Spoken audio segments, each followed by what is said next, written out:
Welcome to the Varahi real estates. మీరు కనుక ఛానల్ని సబ్స్క్రైబ్ చేయనట్లయితే సబ్స్క్రైబ్ చేసుకోండి. అట్లాగే రియల్ ఎస్టేట్కి సంబంధించినటువంటి మరింత ఇన్ఫర్మేషన్ కోసం ఈ ఛానల్ని ఫాలో అవ్వండి. మీకు సంబంధించినటువంటి ప్రాపర్టీని అమ్మాలనుకున్నా కొనాలనుకున్నా మన ఛానల్ ద్వారా ప్రమోషన్ చేయాలనుకున్నా డిస్క్రిప్షన్లో ఇచ్చినటువంటి నెంబర్ని కాంటాక్ట్ అవ్వండి. ఇప్పుడు మనం చూస్తున్నటువంటి ఈ హౌస్ అనేది మనకు సేలింగ్కి అయితే ఉంది. ఈ హౌస్ అనేది మనకు గజ్వేల్ నియోజకవర్గంలో అంటే గజ్వేల్ పట్టణంలో ఉన్నటువంటి ఈ ఇల్లు మనకు అమ్మకానికి అయితే ఉండడం జరిగింది. ఇది టోటల్గా మనకు కింద సైడ్ మనకు 4 షటర్లు అయితే ఉండడం అయితే జరిగింది. సౌత్ ఈస్ట్ రోడ్లో ఉన్నటువంటి బిల్డింగ్ ఇది.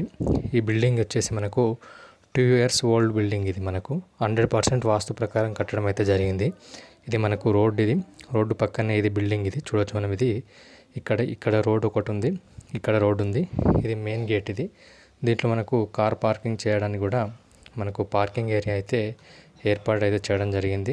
ఇది గజ్వేల్లో ఛత్రపతి శివాజీ స్టాచ్యూ దగ్గరలో ఉండేటువంటి హౌస్. ఇది G+1. ఇది 180 గజాలలో నిర్మాణం చేసినటువంటి ఇల్లు. ఇది చూడొచ్చు మనం. ఇది అద్భుతంగా నిర్మాణం చేసినటువంటి ఇల్లు. ఇది మనకు పైన ఫ్లోర్లో మనకు 3 BHKగా ఏర్పాటు అయితే చేయడం జరిగింది. ఇది పైన భాగం. ఇది మనం ఇప్పుడు పైన నుండి చూస్తున్నటువంటి వ్యూ పాయింట్. ఇది చూడొచ్చు మనం. ఇది ఇక్కడ కారిడార్లా ఏర్పాటు అయితే చేయడం జరిగింది. అక్కడ చివరి వరకు కూడా మనకు ఖాళీ ప్లేస్ని వదలడం అయితే జరిగింది. చూడొచ్చు మనం. ఇక్కడ ఇటు సైడ్ కూడా మనకు కారిడార్ని ఏర్పాటు చేయడం జరిగింది. ఇక్కడ పైన నుంచి చూస్తే ఇట్లా వ్యూ అయితే కనిపించడం అయితే జరుగుతుంది. చూడొచ్చు మనం. ఇది ఇక్కడ ఇటు సైడ్ కూడా మనకు కారిడార్ కూడా ఏర్పాటు అయితే చేయడం జరిగింది. ఇది లోపల భాగం, మనకు ఇంటి లోపల భాగం. ఇది చూడొచ్చు మనం. ఇక్కడ 2 సైడ్లో కూడా మనకు డోర్ అయితే ఉండడం జరిగింది. ఇది లోపల భాగం. ఇది లోపల ఉన్నటువంటి వ్యూ. ఇది చూడొచ్చు. ఇక్కడ మనకు పూజా గది కూడా ఏర్పాటు చేయడం జరిగింది.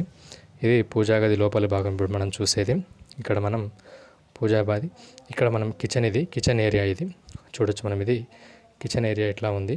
ఇక్కడ మనకు ఒక సైడ్ డోర్ గిట రావడం అయితే జరిగింది. ఇక్కడ మనకు బయటికి కారిడార్లోకి వెళ్ళడానికి డోర్ అయితే ఏర్పాటు చేయడం జరిగింది. ఇక్కడ లోపల భాగంలో చూసినట్లయితే ఇక మనకు రూమ్స్ అయితే అద్భుతంగా ఏర్పాటు చేయడం జరిగింది. ఇది బయటకు వెళ్ళేటువంటి దారి. ఇక్కడ మనం చూసినట్లయితే ఈ లోపల కూడా మనకు రూమ్స్ అయితే అద్భుతంగా ఏర్పాటు చేయడం జరిగింది. సౌత్ ఈస్ట్ ఫేసింగ్లో ఉన్నటువంటి రోడ్డు మనం బయట చూసేది. కింద కూడా మనకు 4 షటర్లు కూడా అద్భుతంగా ఉన్నాయి. కమర్షియల్గా కూడా ఈ ప్రాపర్టీ అనేది అద్భుతంగా ఉంటుంది. మీకు కనుక ఈ హౌస్ ఇంట్రెస్ట్ ఉన్నట్లయితే డిస్క్రిప్షన్లో ఇచ్చినటువంటి నెంబర్ని కాంటాక్ట్ అవ్వండి.